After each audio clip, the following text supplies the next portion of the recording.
Bom dia, amados. Dia do Senhor, graça e paz àqueles que estão ao alcance da nossa voz, através do Facebook. E nós que estamos aqui, graças a Deus, para estarmos estudando essa lição número 5, continuação da nossa escola dominical. Vamos orar e agradecer a Deus por essa oportunidade de podermos estar aqui na sua casa e aqueles irmãos que estiverem ouvindo também através do Facebook. Pai, nós te damos graças, a Deus, porque a tua misericórdia, o teu favor sobre as nossas vidas se faz presente todos os dias. E o Senhor tem nos ajudado, o Senhor tem nos guardado e tem guardado o teu povo.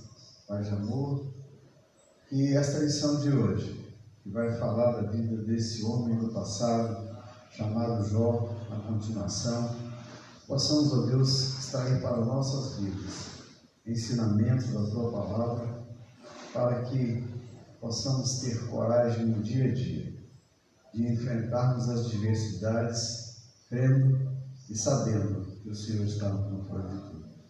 No nome de Jesus nós te agradecemos e te pedimos, fala aos nossos corações, em nome de Jesus. Amém. A lição de número 5, irmãos, ela vai falar exatamente, continuando sobre a vida de Jó, ela vai retratar depois daqueles 3 amigos de Jó, que apareceram falando a ele sobre o que ele estava passando, e agora aparece um quarto homem, um quarto amigo nessa sequência.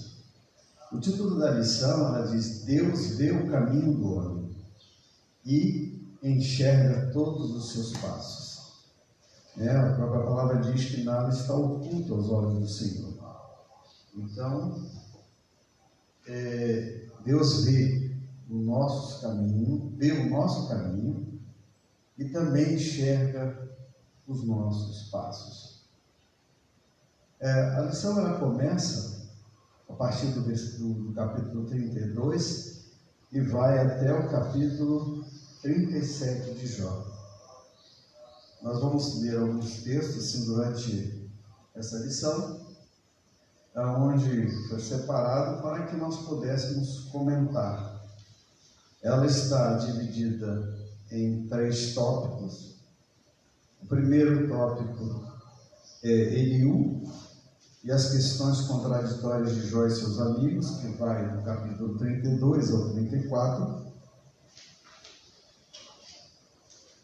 Os pecados do homem não afetam Deus, mas o próprio homem, que está no capítulo 35, e reconhecendo a majestade de Deus, no capítulo 36 e 37. No domingo passado, nós vimos sobre que Jó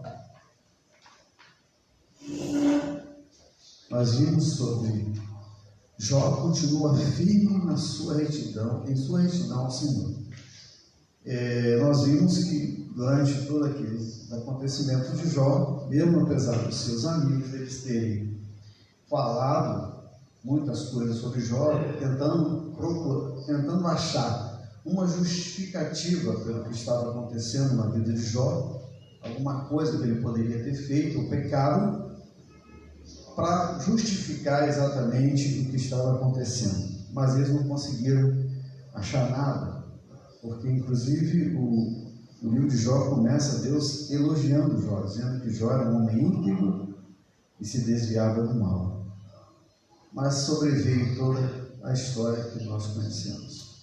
Então nós vamos ler a introdução para nós entendermos o que a lição quer nos trazer essa manhã, onde diz que Deus vê o caminho do homem e enxerga todos os seus passos.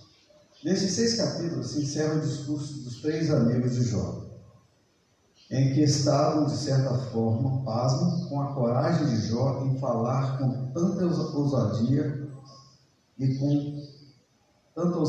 e sobre Deus. Ele esperava que repentinamente o juízo de Deus caísse sobre Jó. Eles esperavam isso, como se fosse os acontecimentos de Jó, fosse o juízo de Deus sobre alguma coisa que Jó havia feito. Aqui também aparece pela primeira vez um 4º amigo, que, de acordo com as evidências do texto, apesar do seu nome não ser citado, esteve presente por todo o tempo. Ele era tão conhecido que foi preciso fazer uma ampla identificação, como não foi com os demais amigos. Os outros amigos aparecem, mas esse amigo ele aparece com uma identificação, dizendo de quem ele é filho, da família de quem ele aparece. Ele, inclusive, justifica não ter falado, então, quando no início do capítulo 32, assim se explica o que esse amigo diz. E aqueles 3 homens pararam de responder a Jó, visto que ele era justo aos seus próprios olhos. Então, Eliú, filho de Baraquel, o Buzita, da família de Rão, ficou furioso, ficou irado contra Jó, pois se considerava mais justo do que Deus. Também ficou furioso com os 3 amigos, porque não sabiam o que responder, mas tinha condenado Jó. Eliú havia esperado para falar com Jó, porque os outros eram mais velhos do que ele. Quando Eliú viu que os 3 homens não tinham mais nada o que dizer, ficou indignado. Então Eliú, filho de Baraquel, o Buzita, respondeu: eu sou jovem e vós idosos. Até agora senti medo e temor de me expressar, como está no capítulo 32, de 1 a 6. Como se pode ver, ele foi prudente, deixando que os mais experientes expressassem as suas ponderações nas questões sobre a situação de Jó. Eliú, nesse capítulo 32, faz um discurso intenso e fundamentado em tudo que Jó e os outros 3 haviam dito. Podemos até fazer um resumo com os 4 pontos abordados por ele em sua fala, como Eliú fica irado com Jó e seus 3 amigos, Eliú reivindica o direito de falar e Eliú chama a atenção de Jó. Eliú justifica a Deus. É interessante que esse 4º homem, quando aparece, exatamente ele, como está escrito, ele deixou todos os outros 3 falarem, para depois ele falar. Ele disse, ele respeitou, no caso aqui, a experiência dos outros. Ele, como mais jovem, ele diz aqui, vocês são idosos, eu jovem. Então ele esperou todos eles falar, para fazer uma análise de tudo o que eles tinham dito, para também ter a sua própria análise, para ele também fazer praticamente a mesma coisa, né? Também chamar a atenção de Jó. Toda essa fala, ela está compreendida nos capítulos 32 e 34, que seguiremos estudando, principalmente observando a questão da soberania de Deus em ação sobre o mundo. Talvez possa parecer redundante, pois que cremos nessa sabedoria, mas é significantemente observar a partir, principalmente das afirmações de Eliú, que não acrescentou novos argumentos. Ele fez uso dos argumentos que Jó e os outros amigos já haviam exposto, como ele mesmo afirma. Aguardei as vossas palavras, escutei as vossas considerações, e quando buscáveis o que dizer, eu vos prestava toda a minha atenção, mas nenhum de vós foi capaz de convencer a Jó e nem de responder às suas dúvidas.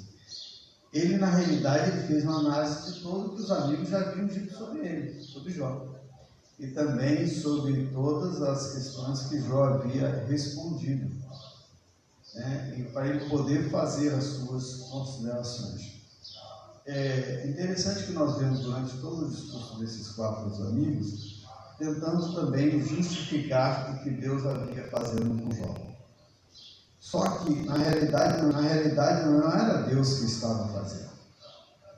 Deus estava permitindo que essas coisas acontecessem, porque o inimigo, Satanás, havia desafiado Deus, dizendo que era muito fácil ser fiel a Deus, sendo bem-sucedido e próspero.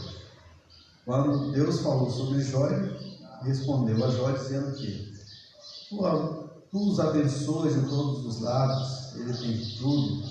Então Satanás havia desafiado Deus nesse ponto, de maneira que Deus falou assim: eu conheço meu servo Jó, então você vai poder fazer todas as coisas. E foi dando liberdade a Satanás para que pudesse mexer na vida de Jó, porque Jó, o coração de Jó era conhecido de Deus. Isso é interessante porque nós vemos que Jó conhece o nosso coração. E Deus conhece o nosso coração. Então Deus conhecia o coração de Jó, da mesma forma como ele conhece os nossos corações. De maneira que nós vamos ver durante a vida do apóstolo Paulo, que ele escreve que Deus não nos deixa contar além do que possamos suportar. Então Deus sabe até onde é o nosso limite. E Deus sabia aonde era o limite de Jó. E esses amigos foram lá tentando justificar Deus sobre o que estava acontecendo com Jó. Você tem que rever o que você fez, se você foi honesto em todas as suas coisas, se você foi, ou seja, se você cuidou das viúvas, até os órfãos e viúvas foram tocados nesse ponto. Se ele ficou rico ilicitamente, muitas vezes nós somos questionados nesse ponto, como estamos somos abençoados de maneiras, tanto material como pessoalmente. As pessoas às vezes elas tentam achar alguma coisa para que sejamos, como se diz assim, indagados sobre o fruto da nossa bênção. E Jó era abençoado por Deus, porque ele era íntegro, porque ele era um homem que se desviava do mal. E os amigos dele, quando Jó perdeu tudo, eles o acusaram: o que você ganhou não era, vê se você não tinha, se você realmente era honesto em tudo que você fez.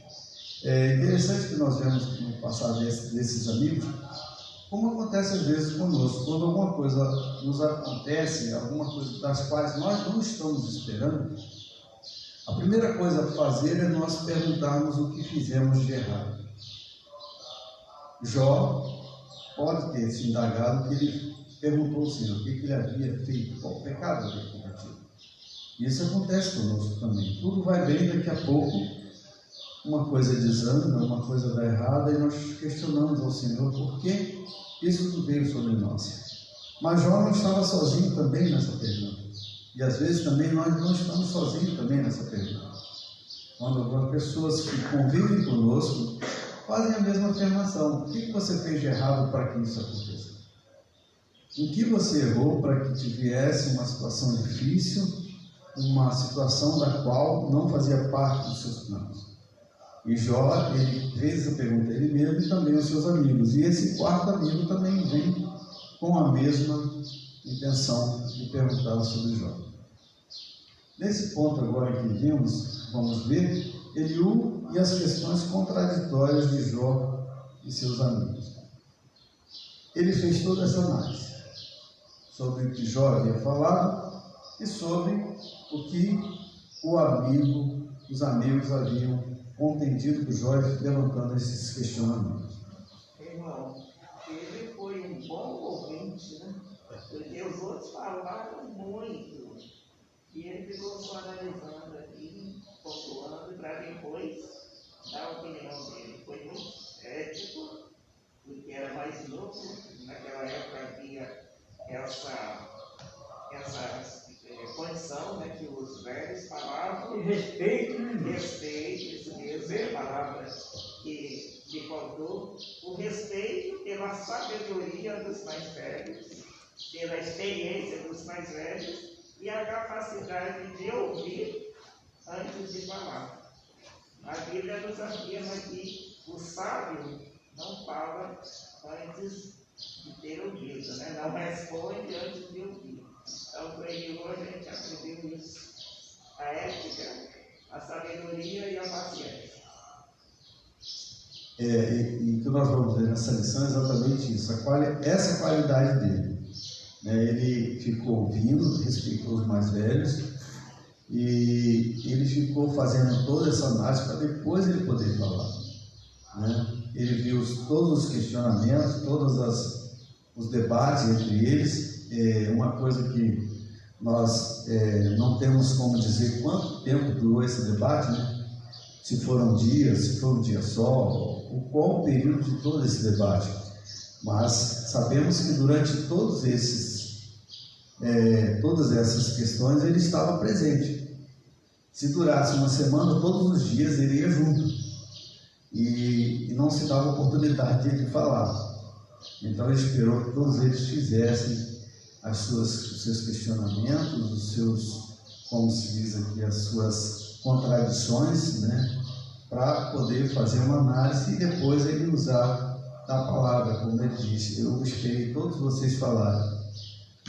E com certeza, quando ele falou isso, aqueles outros homens, aqueles outros amigos também ficaram calados na hora que ele iria falar também.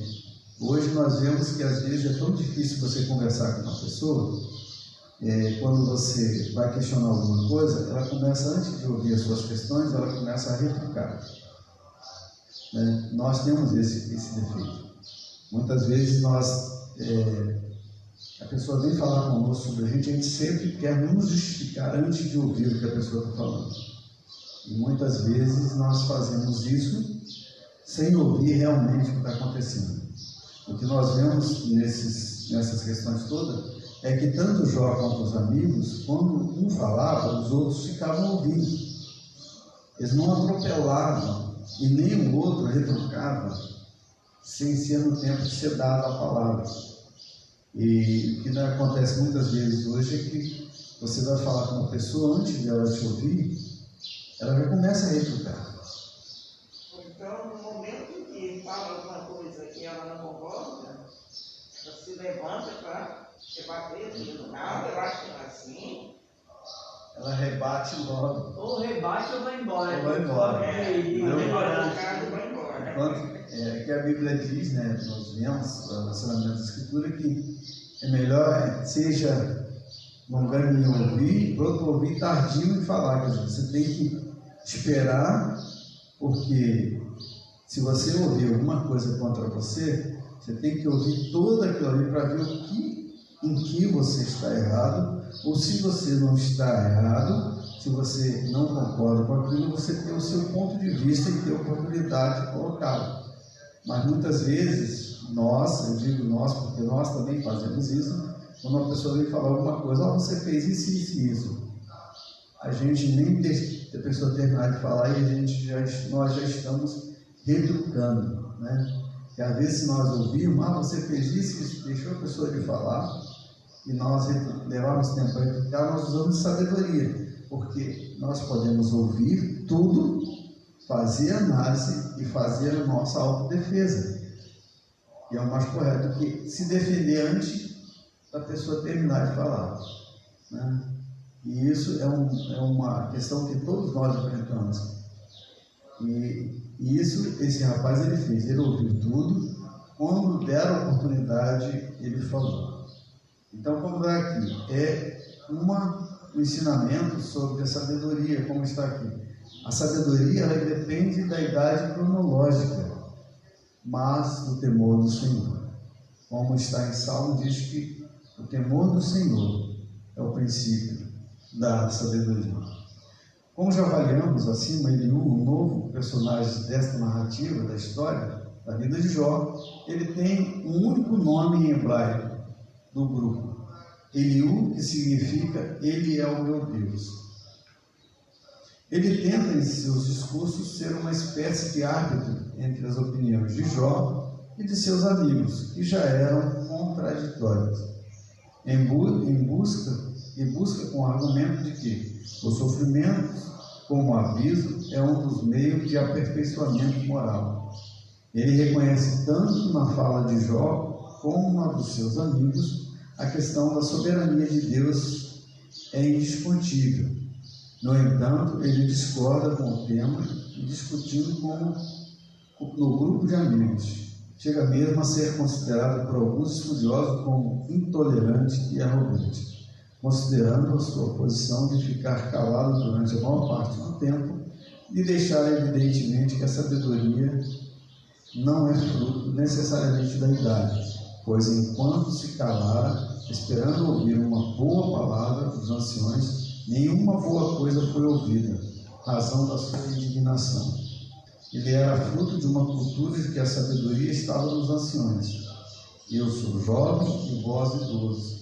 Até agora senti medo e temor de expressar a minha opinião. Jó 32:6. Ele havia ficado decepcionado com tudo que ouviu. E como está aqui, a sabedoria independe da idade cronológica, mas do temor ao Senhor. Isso é uma realidade para nós, né? Porque a Bíblia diz: o temor do Senhor é o princípio da sabedoria. E ele vê aqui que ele ficou indignado com tudo que ouvira também, e ele fez a sua defesa. Eu sou jovem e vós idosos, e até agora senti medo e temor de expressar a minha opinião.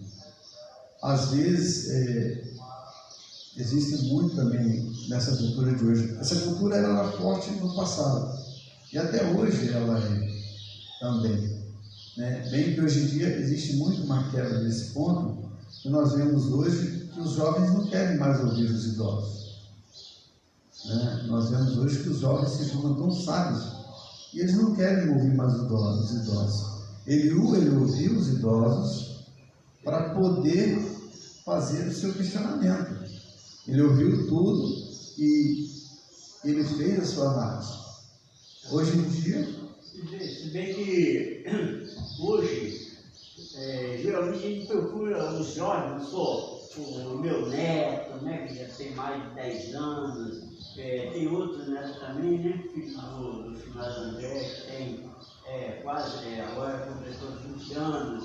Então a gente escuta eles, que eles têm muito para nos ensinar, né? E às vezes não querem ouvir a gente, porque os seus conceitos estão ultrapassados, tá? Não quero ouvir, não, não quer.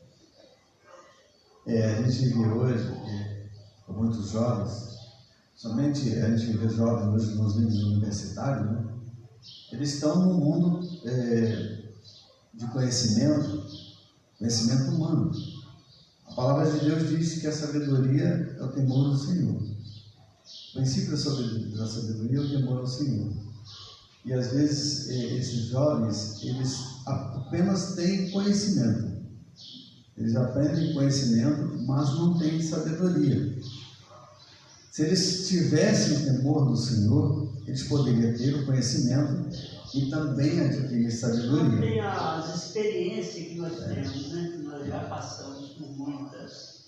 Quer dizer, hoje a Bíblia diz que ela sempre ensina a questão do respeito às pessoas mais velhas, porque são mais vividas, né? Às vezes o que a pessoa aprende no conhecimento humano são coisas passadas para eles, mas eles não têm a prática da vivência, né? Nós vemos pessoas hoje em dia querendo saber muito de história porque alguém passou para eles, mas e quem realmente viveu a história, né? A gente encontra pessoas hoje com mais de 100 anos que têm uma história. Você vai ler um livro de história, quando você chega com uma pessoa que tem hoje os seus 100, como eu vi um dia desses, 110 anos, uma pessoa lúcida, a história dessa pessoa é de 100 anos. Naquela época de Jó, a Bíblia diz que, assim, como Jó é um dos livros, parece que foi o primeiro livro escrito, a Bíblia não. Os historiadores dizem que Jó possivelmente seja o primeiro livro escrito. As pessoas viviam muito. Então, aqueles homens, eles eram muito idosos, né? Eu creio que naquela época idoso era com mais de 100 anos. Hoje, idoso é com 65, 60 anos, já é idoso.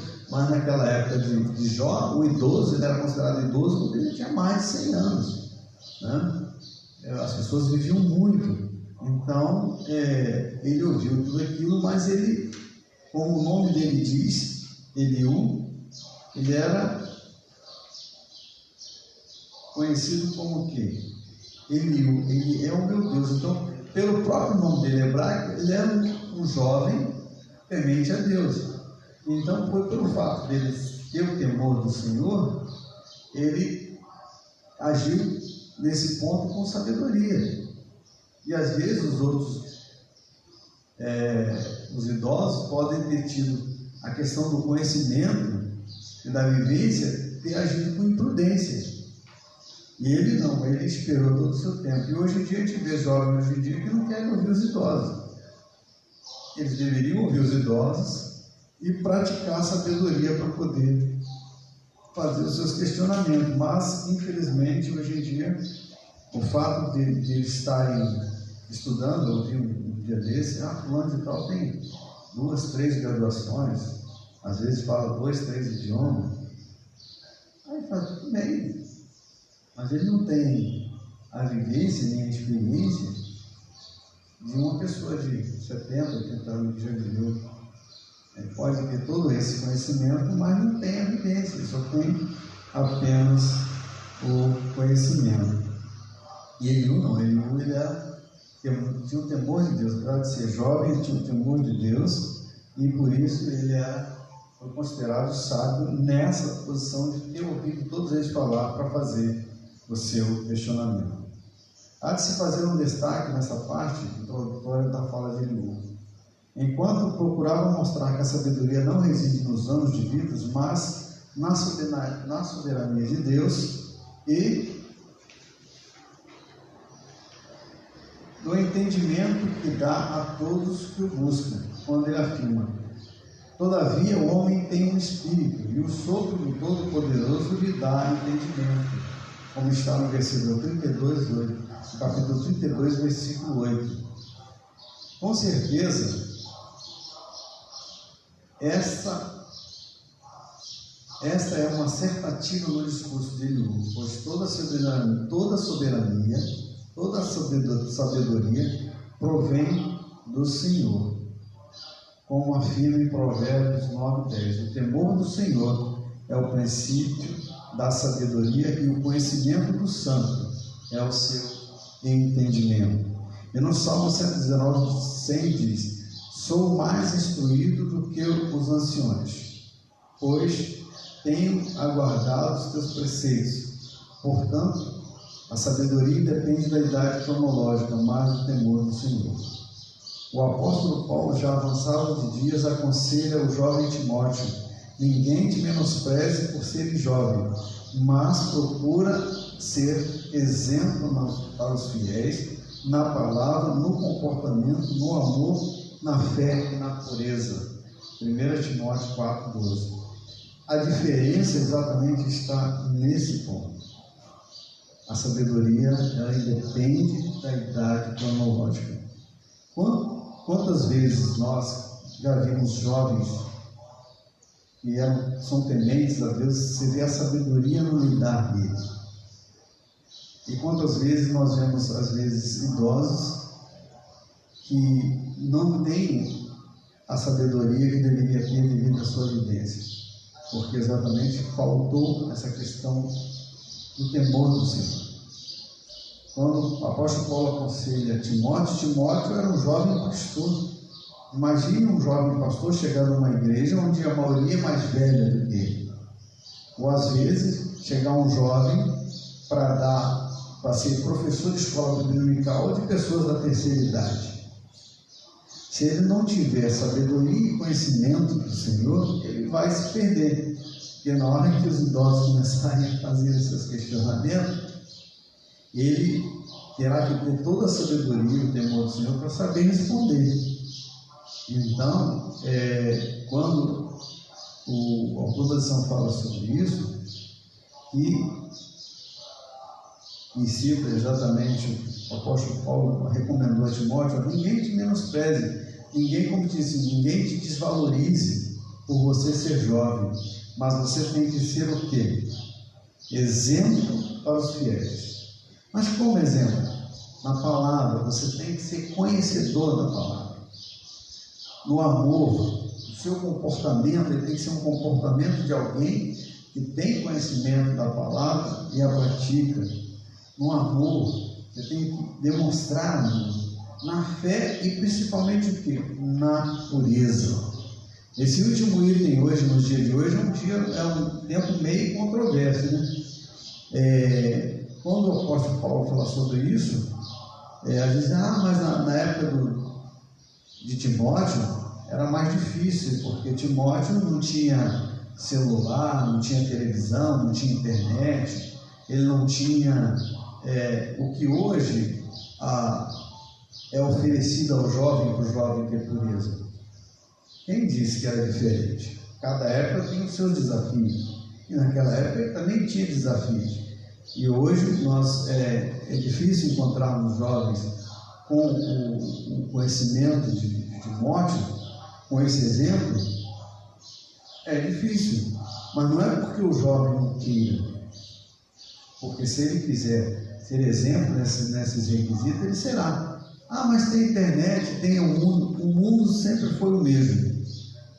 Uma coisa que nós temos, o mundo sempre foi o mesmo. O fato hoje de termos mais facilidades, teoricamente, era a mesma coisa na época. Quando nós éramos jovens e adolescentes na igreja, nós tínhamos tentações? Tínhamos as dificuldades para ter uma vida pura? Tínhamos. É inegável isso. Mas hoje não. Se eu chegar dentro de um computador e não quiser ver aquilo que o computador está mostrando, eu não vejo. Por que eu sou obrigado a ver? Se eu estiver vendo um programa de televisão, um filme, que vai afetar a minha moral, essa questão, eu não vejo. Simplesmente saio. Se eu estiver num ambiente onde isso vai afetar, eu saio. Era a mesma coisa antigamente. Então, ser puro, ser exemplo, buscar na palavra, no comportamento, ela continua a mesma questão, cada um dentro da sua época. Então, Eliú, ele tinha o temor de Deus. Então, quando você tem o temor do Senhor, como está aqui, o temor do Senhor é o princípio da sabedoria, e o conhecimento do santo é o seu entendimento. Quer dizer, se eu tenho o temor do santo e tenho o conhecimento da palavra, é o suficiente. Eu não preciso de outra coisa para ser exemplo para os fiéis, né? Nem ser exemplo para os fiéis na palavra, no comportamento, no amor, na fé e na pureza. Aí, a partir desse ponto de vista, Eliú passa uma verdadeira repreensão a Jó, em Jó, afirmando: Jó, ouve as minhas palavras e dá ouvido a todas as minhas declarações. Estou pronto para abrir a boca e as palavras já estão no ponto da minha língua. Minhas palavras expressam integridade de coração e os meus lábios falam com sinceridade que sabe. O Espírito de Deus me fez, o sopro do Todo-Poderoso me dá vida. Responde-me, se puderes, prepara-te para se defender perante mim. Eu sou igual a ti perante Deus, também fui formado no barro. Tu não terás razão para ter medo de mim, e nem usarei de força contra ti, como está no capítulo 33, 1 a 7. E ele continua sua fala advertindo Jó que, em seu entendimento, devia reconhecer a soberania do Senhor. De tanto ouvir Jó e seus amigos, Eliú, em seu discurso, parece fazer uma justificativa de Deus.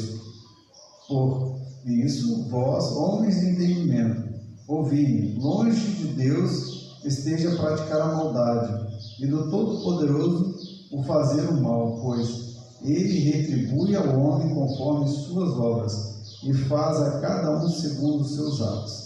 Na verdade, Deus não procederá de modo ímpio, nem o Todo-Poderoso perverterá o seu juízo. Jó 34, 10, 12. O conhecimento da sabedoria, da soberania do Senhor é a nossa demonstração de confiança plena. Quando ele chama a atenção de Jó sobre tudo que está acontecendo, ele faz com que Jó também faça uma reflexão, saber que Deus está agindo. Nós vemos isso quando coisas acontecem. A primeira coisa que nós devemos saber: Deus está agindo.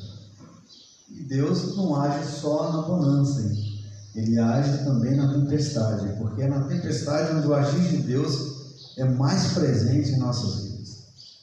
É na hora da aflição em que Deus nos leva a saber que Ele está cuidando de cada um de nós. Se nós perdemos essa esperança durante a tempestade, esquecermos que Deus está cuidando, nós fatalmente iremos sucumbir. Desespero. E nós vemos que quando uma pessoa ela sucumbe, exatamente porque ela deixa de crer nessa soberania de Deus, e ela entra em desespero. E nós vimos que o Jó passou esse período todo, foi perdendo todas as coisas, os filhos, os bens, tudo. E na lição passada nós vimos que ele continua se mantendo reto diante de Deus, tendo a sua retidão. Vimos também que os seus amigos vieram questionar ele por que estava acontecendo aquilo tudo, mas esse aqui ele traz para ele: Deus não procederá de modo ímpio, nem o Todo-Poderoso perverterá o seu juízo, porque Deus é justo. Deus sabia que iria fazer com Jó, que ia acontecer com Jó, conhecia o coração de Jó, por isso Deus permitiu que essas coisas acontecessem, porque lá na frente nós vamos ver o que Deus fez sobre Jó após todos esses acontecimentos. No capítulo 35, a referência ao pecado como sendo razão de todo o mal mais evidente no discurso de Eliú. Tu tens direito de dizer: a minha justiça é maior do que a de Deus? Pois dizem: de que me aproveitaria? Que vantagem teria se eu deixasse o meu pecado? E responde: e responderei a ti e aos teus amigos também. Atenta para os céus e vê, contempla o firmamento, o que é mais alto do que tu. Se pecares, que mal farás contra ele? Se crescerem as tuas transgressões, o que lhes farias contra? Se fores justo, o que lhes darás e o que receberá ele da tua mão? A tua impiedade poderia fazer mal ao outro como tu, e a tua justiça poderia ser aproveitada por um mortal? Jó 35, de 2 a 8. Os pecados do homem não afetam a Deus, mas ao próprio homem. Como ele faz esse questionamento aqui, ele diz assim: se você pecar, o que você vai alterar em relação à plenitude de Deus? Você não vai alterar nada. É interessante nós fazermos essa análise. Se você pecar, o que você vai fazer? Tu tem direito de dizer: a minha justiça é maior do que Deus, pois se diz: que me aproveitaria? Que vantagem eu teria que eu deixasse o meu pecado? E eu responderei aos teus amigos também. Atenta agora para ver. Contempla o firmamento, que é mais alto do que tu. Se pecares, que mal farás contra ele? Qual mal farás contra o firmamento? Ele é maior do que você. Deus está nas alturas, você não vai atingir Deus o teu pecado, mas simplesmente é você mesmo. Eliú procura responder as perguntas de que ele mesmo fez a Jó. Além de não conseguir responder, nada mais acrescentou aos que os outros já haviam falado. Deus não castiga o homem por causa dos seus pecados. Deus não é afetado pelo pecado do homem. Quem sempre sofre as consequências é o próprio pecador, que não tem poder para se justificar. Mas ninguém diz: onde está Deus, meu Criador, que inspira as canções durante a noite e que nos ensina mais do que aos animais da terra, que nos faz mais sábios do que as aves do céu? Ali clamam, mas ele não responde por causa da arrogância dos maus. Com certeza Deus não ouve gritos inúteis. nem para eles atentará o Todo-Poderoso. Jó 35, 10, 13. Ele faz esse questionamento. Também, como ele não achou a resposta, ele também tenta se justificar. O pecado do homem faz mal a ele próprio. E o homem não tem como justificar os seus pecados. A Bíblia diz que nós somos justificados através de Cristo. Não adianta cada um de nós tentar justificar o pecado diante de Deus. Praticamente é inútil. Não mais que pedir perdão. Nós só temos que simplesmente correr e ficar atrás da justiça que é dada através de Cristo. Porque nós mesmos não temos condições de pagar o preço do pecado. Então, estou sendo castigado pelo meu pecado. Deus está me castigando. Não, eu sou castigado por aquilo que eu cometi, porque ele vai afetar a mim mesmo, não Deus. Nosso questionamento é só fazer o quê? Se arrepender e aceitar a justiça de Deus que está em Cristo. Então, esse ponto, quando ele fala aqui, o pecado vai afetar alguém? Não. Vai afetar o firmamento? Não, ele vai afetar você próprio. Nem o próprio Deus você afeta. E esse é um ponto interessante que nós analisarmos. Toda vez que eu peco, eu estou fazendo mal a mim mesmo. Eu não estou fazendo mal, mas eu estou trazendo para mim a consequência do pecado. Inclusive, há pessoas que se acham no direito de questionar Deus, né? Botei Deus na parede, falei com ele teve que me explicar porque ele é Deus.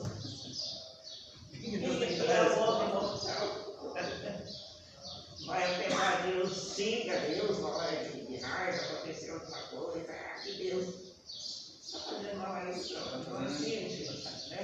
Ele está se tornando Deus está tão acima que não atinge ele nada. Deus, ele, como nós somos, a misericórdia do Senhor se renova cada dia, né?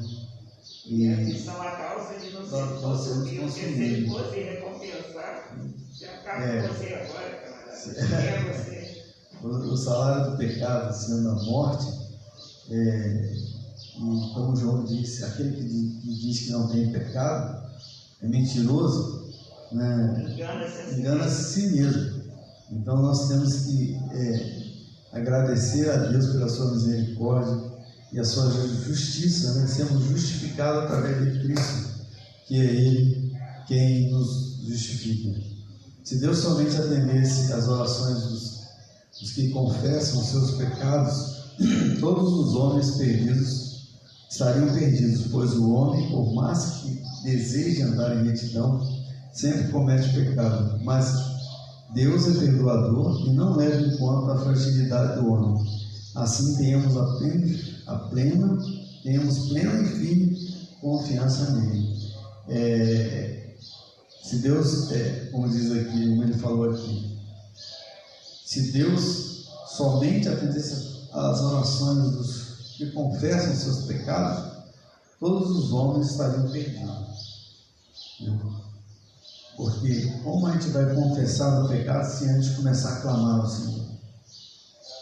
A gente só vai conseguir confessar o pecado depois que clamar a Ele. Por isso que nós, quando Deus enviou Jesus para morrer em nosso lugar, então Ele carregou na cruz todos os nossos pecados. E antigamente, né, então, as pessoas, por mínimo faziam, tinha aquela lei de Moisés, seguia assim. Se não seguisse, seria fulminado no altar, né? Mas agora Deus, pela sua infinita misericórdia, enviou Jesus para poder nós termos chance de pedir perdão, né? E continuar a luta, não do pecado, mas reconhecer que nós somos pecadores. Isso é que a nossa dádiva, né? O dom de Deus, a salvação de Cristo Jesus para todo aquele que nele crê. Por nós mesmos, por mais que, vamos dizer, que o homem seguisse todos os preceitos da lei, seguisse todos os mandamentos à risca, sem Jesus era impossível, porque ele sempre pecaria. Jesus ele faz uma afirmativa em relação ao adultério, quando ele diz: se o homem em sua mente olhar para uma mulher e ter desejo, ele já cometeu pecado. Mas quem viu isso? Quem enxergou isso no homem? Só o próprio Deus. Então, mas está dentro da minha mente, dentro do meu coração. Mas Deus vê lá, e nós pecamos contra Deus. E às vezes, mas eu sigo toda a lei. Mas sempre cairemos em erro. É impossível, nem no domingo passado falando sobre, nós não temos como dimensionar o número de pecados que cometemos durante o dia. Brigamos com nós mesmos para não fazermos isso, através do Espírito Santo. E quantas vezes nós somos chamados a atenção pelo Espírito Santo que fizemos coisas que não condiz com a nossa fé. Às vezes parece bobeira, essa bobeirinha. Não, é ali que você está cometendo pecado.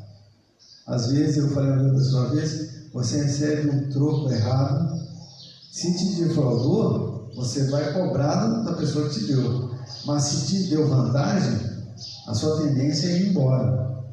Se você compra um produto no mercado, a caixa bateu no mercado, você comprou 3, ela bateu 1, você ganhou 2, não, você está defraudando alguém.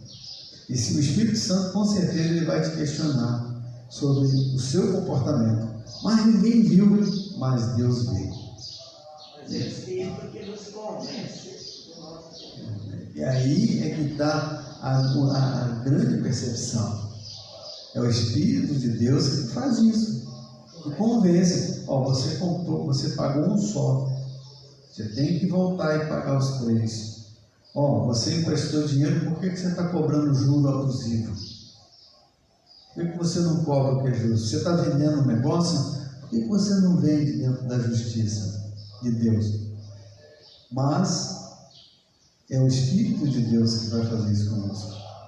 Naquela época, pessoas elas não tinham o Espírito de Deus, então o que elas tinham que fazer?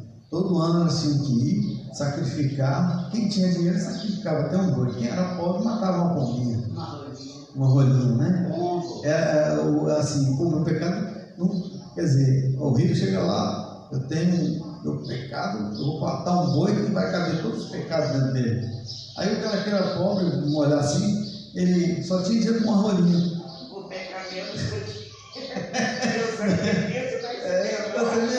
será que a rolinha tinha condição de pagar por todos os pecados daquela pessoa? E do rico sobrava espaço para caber pecado naquele animal maior?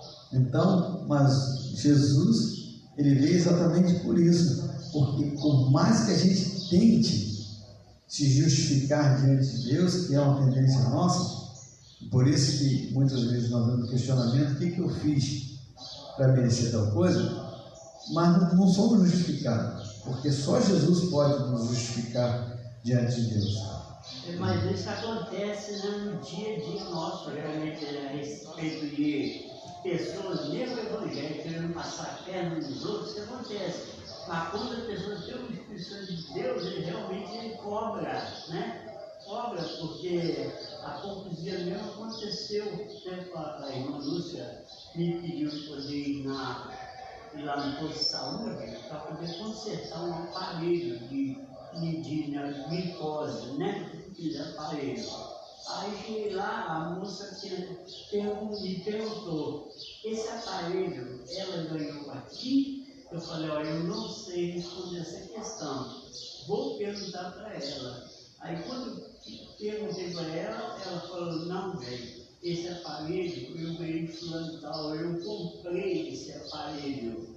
Então, já está com defeito, vamos jogar fora, não vamos questionar. Né? A justiça, a Bíblia nos fala que a nossa justiça tem que seguir a dos fariseus. Seguir a justiça do mundo. Por isso o Espírito Santo habita em nós, para que nós procuramos ser o mais justo possível.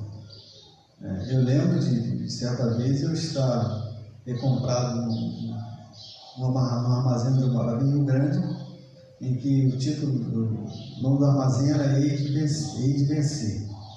Só que todos os produtos deles eram mais caros. É armazém de bairro. O armazém de bairro jamais ele vai cobrar o mesmo preço que uma rede de supermercado.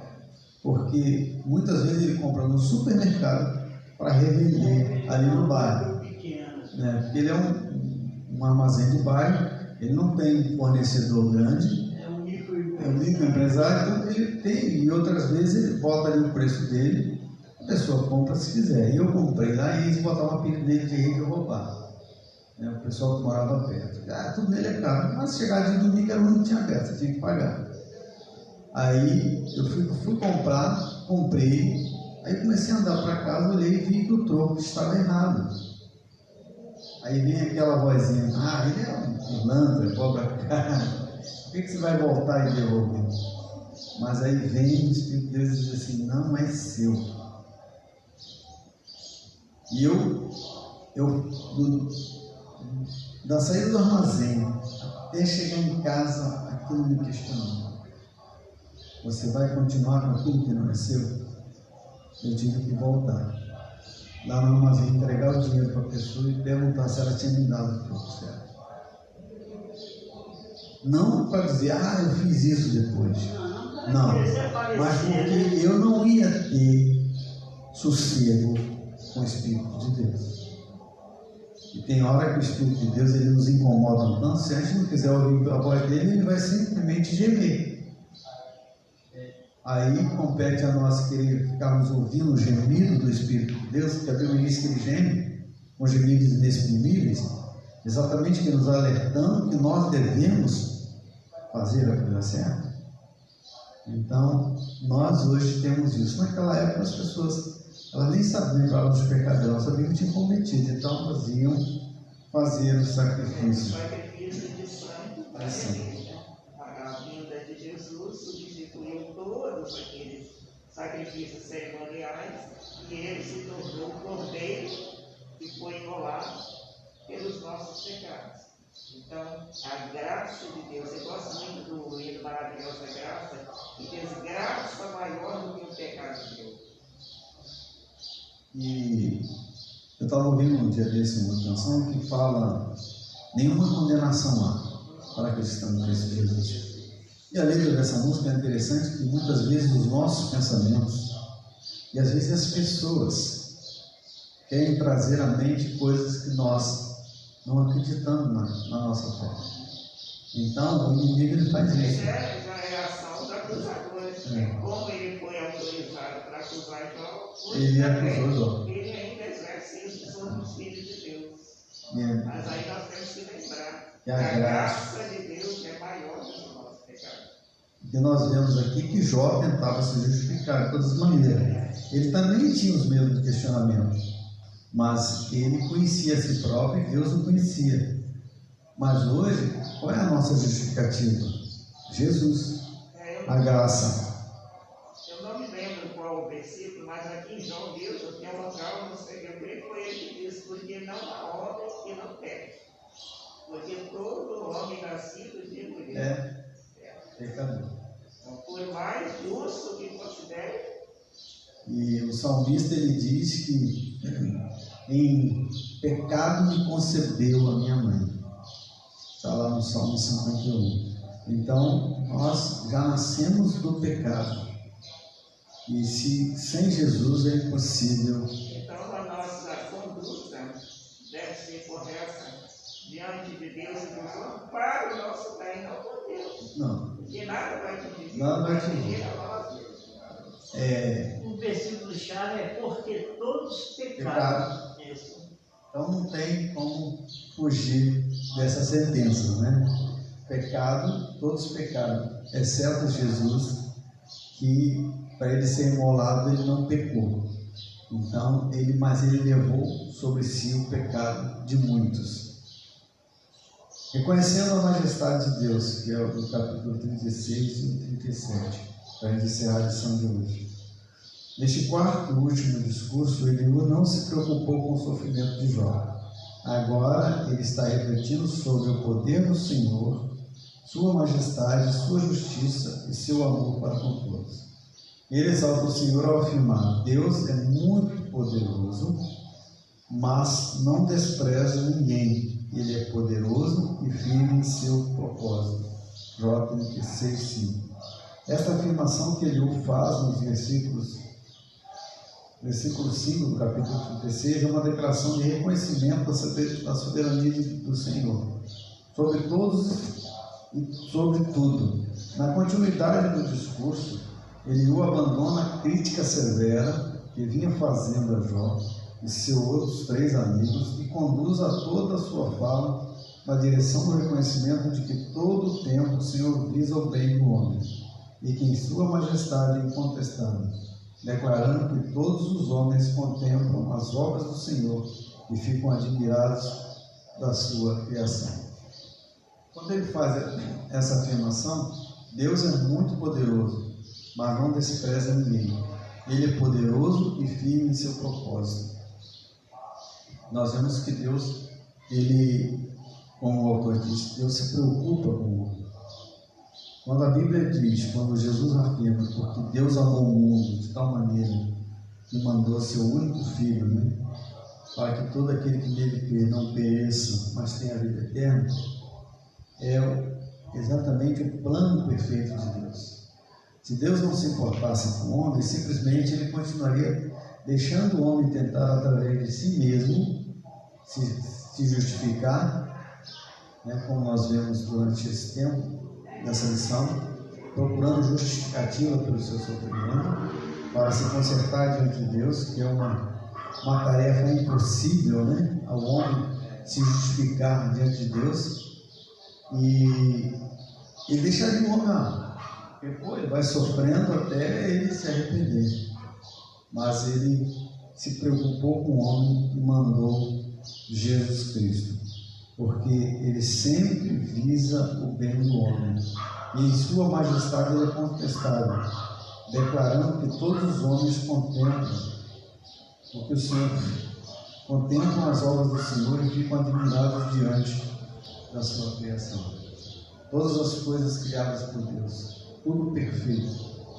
Nós vivemos momentos agora, começam as chuvas, e aqueles lugares onde estavam pegando fogo, né, como a região centro-oeste do país, já começou a chover, e graças a Deus essas chuvas vão secar, vão acabar com o fogo, e logo de volta, em pouco tempo, a vegetação voltará a se renascer de novo. Quem já viveu naquela região sabe que parece um ciclo.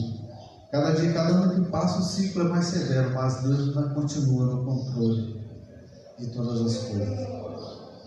Reconhecer a majestade de Deus e as suas, sabendo que Ele se preocupa conosco. E que nós vemos aqui que Ele é muito poderoso. E Ele não despreza ninguém, porque Ele é firme no seu propósito. E o propósito de Deus é salvar o homem. O propósito de Deus é salvar a coroa da sua criação, que é o homem. Por isso que Ele sacrificou o seu único Filho.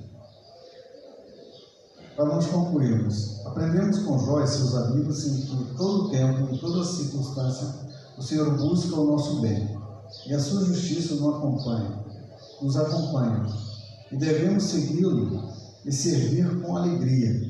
Como Eliú, nós devemos reconhecer que Deus é o Senhor de todas as estações e de todas as ações do universo. Em sua conclusão no capítulo 37, lemos: por isso o homem por isso os homens o temem, e ele não respeita os que se julgam sábios. Tenhamos sabedoria vinda do Senhor. Né? E como ele diz aqui, Deus não respeita os que se julgam sábios. Né? Ele é o dono de toda a sabedoria. A gente fica, às vezes, pessoas aí, a gente vê nesse mundo de hoje, como as pessoas se julgam sábias diante de Deus, querem saber mais do que Deus. Deus não está nem aí para elas. Né? Muito preocupado. Como a própria Bíblia diz, que a sabedoria diante do homem diante de Deus, ela é o quê? Esterco. Ela é esterco. A sabedoria humana do homem, ela é esterco diante de Deus, porque ele é o dono de toda a sabedoria. E a palavra de Deus nos fala, se não tem sabedoria, peça ao Salvador. Ele vai dar. Tanto que o exemplo maior que nós temos é Salomão, né? E vemos que, quando a gente vê a história de Salomão sobre sabedoria, para a gente encerrar, ele sendo o homem mais sábio do mundo, considerado, ele no final da sua vida, ele caiu no maior erro. Ele se julgou tão sábio, tão inteligente, que ele começou a se desviciar de Deus. A Bíblia diz que ele morreu no pecado. Imagine um homem que pediu sabedoria de Deus, Deus deu sabedoria a ele, no final... Agiu com todo reinado, com sabedoria, vinha pessoas de longe para poder saber de onde vinha aquela tão grande sabedoria. A sabedoria, os conselhos dele, né? E num ponto tão que para todos seria o menor, né? Ele vacilou na questão da família, do sexo, arrumou muitas mulheres e cada uma delas foi fazendo a cabeça dele. E ele, como sabe, ele dizia, não, isso aí não está certo, eu não vou agir dessa maneira. Mas foi influenciado por ela e caiu no pecado. Se deixou levar. Na lição número 6, a gente vai estar encerrando o livro de Jó, né? Em que diz, a voz de Deus, ela é ouvida. É que nós vamos ver depois de todos esses acontecimentos, justificativas, já o final do capítulo do livro de Jó, nós vamos ver o que Deus vai fazer com Jó. E como Jó vai passar a conhecer realmente, tem aquela grande afirmativa de Jó. Antes eu te conhecia só de ouvir falar, mas hoje meus olhos contemplam o Senhor. E isso serve para nós. Eu falo que às vezes existem muitas pessoas dentro do nosso meio que só conhecem Deus de ouvir falar. Falta intimidade com Deus. Falta buscar de Deus a sabedoria. Porque sem essa intimidade, sem essa sabedoria, nós sucumbiremos ao mundo que nos rodeia. Sucumbiremos às tempestades, às adversidades. Então nós temos que buscar em Deus a sabedoria para poder lidar com situações e conhecer Deus como Jó vai expressar nesse final. Conhecer Deus de ver face a face, sentir o seu agir. Irmãos, que o Senhor nos abençoe. Aos irmãos que acompanharam em casa, que essa lição possa ser edificante na vida do irmão, né? Que a palavra de Deus ela seja viva em nosso meio, e logo mais à noite, se Deus assim nos permitir, estaremos aqui juntos para louvar e adorar o nome do Senhor. Amém. Eu vou pedir ao irmão Marcelo que esteja orando conosco para encerrar essa parte, e logo após nós estaremos encerrando a transmissão, desejando a você um ótimo domingo, dia do Senhor, e que o Senhor esteja te abençoando rica e poderosamente, e que você possa estar meditando na palavra do Senhor e também fazendo análise sobre cada um. Nós devemos fazer análise sobre o nosso comportamento diante de Deus e diante dos homens. Senhor, nosso Deus, nosso Pai, graças estamos, ó Pai, estamos na Tua casa, Senhor, para louvar e bendizer o Teu santo nome, ó Pai. Quando, ó Pai, ouvimos essa lição, ó Pai, gratificante, ó Pai, que trouxe-nos, ó Pai, para o nosso espírito, Senhor, alento, Senhor. Ó Senhor, muito obrigado, Senhor, por essa lição que nós compartilhamos, ó Pai, aqui nesta manhã, ó Pai. Ó Pai Santo, perdoa nossos pecados, aumente mais a nossa fé em Ti, ó Pai. Leva-nos em paz para nossos lares, ó Pai. É a oração que o Teu servo te faz, em nome de Jesus. Amém. Amém. Amém.